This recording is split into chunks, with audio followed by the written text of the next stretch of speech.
दोस्तों, एक समय की बात है।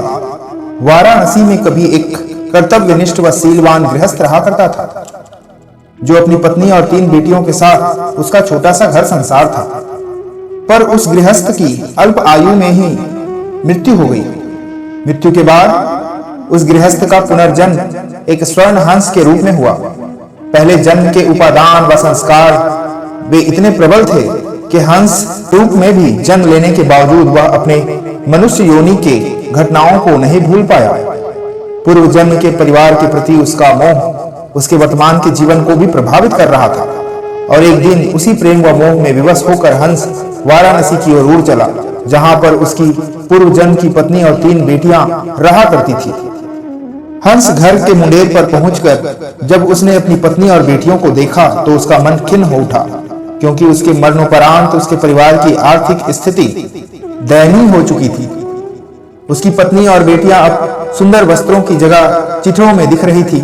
वैभव के सारे सामान भी वहां से तिरोहित हो चुके थे।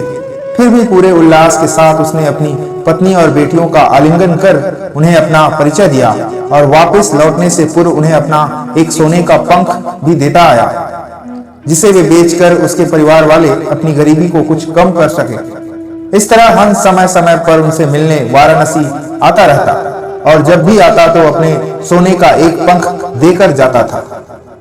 उनकी बेटियां तो हंस की दानशीलता से संतुष्ट थी, मगर उसकी पत्नी बड़ी ही लोभी प्रवृत्ति की थी।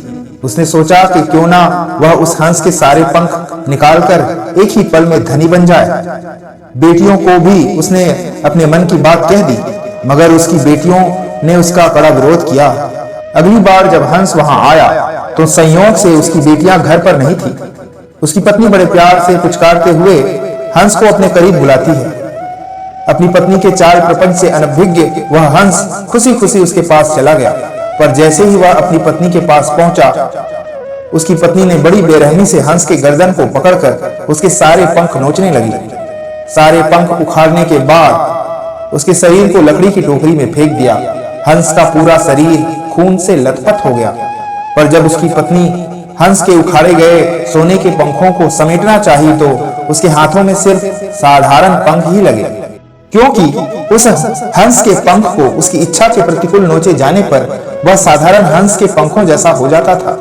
बेटियां जब घर लौटकर आई तो उन्होंने अपने पूर्व जन्म के पिता को खून से सना हुआ देखा और उसके सोने के पंख भी लुप्त थे। उन्होंने सारी बात समझ ली और तत्काल ही हंस की भरपूर सेवा जतन कर कुछ ही दिनों में उसे स्वस्थ कर दिया। स्वभावतः उसके पंख फिर से आने लगे, मगर अब वे सोने के नहीं थे। जब हंस के पंख उड़ने के लिए समर्थ हो गए तब वह उस घर से उड़ गया और फिर वाराणसी कभी दोबारा दिखाई नहीं दिया। दोस्तों, इस कहानी से हमें यह सीख मिलती है कि हम ज्यादा के लालच में स्वयं व दूसरों का नुकसान कर बैठते हैं और अपना मान सम्मान भी खो बैठते हैं। इसलिए हमें अपने स्वार्थ के वश में होकर लालच करना अनुचित व पाप है। इससे हमें हमेशा बचना ही चाहिए। धन्यवाद। ऐसे ही प्रेरक वीडियो के लिए हमारे चैनल को लाइक, शेयर एंड सब्सक्राइब जरूर करें।